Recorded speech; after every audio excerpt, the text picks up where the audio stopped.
Welcome back to CarDekho, where we help you pick the right car right now.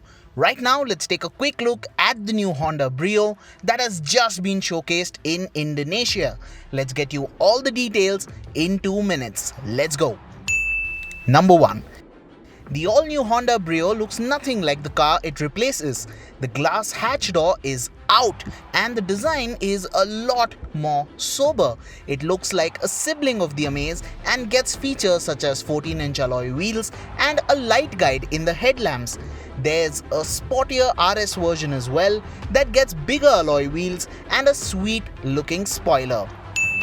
Number 2. Take a peek inside the cabin of the new Brio and it wouldn't appear drastically different than the current hatch that's on sale in India. It's got the same functional looking dashboard as well. That said, Honda claims that the new Brio offers more space in the cabin as well as a bigger boot. Number 3. Surprisingly, the new Brio's feature list is quite bare bones, at least for the Indonesian market.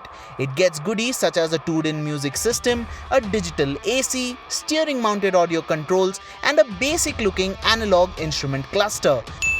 Number 4. The new Brio continues to be powered by the 1.2-litre I-VTEC petrol engine that makes 90 horsepower and 110 Nm of torque. Transmission options include a 5-speed manual and a 7-step CVT automatic.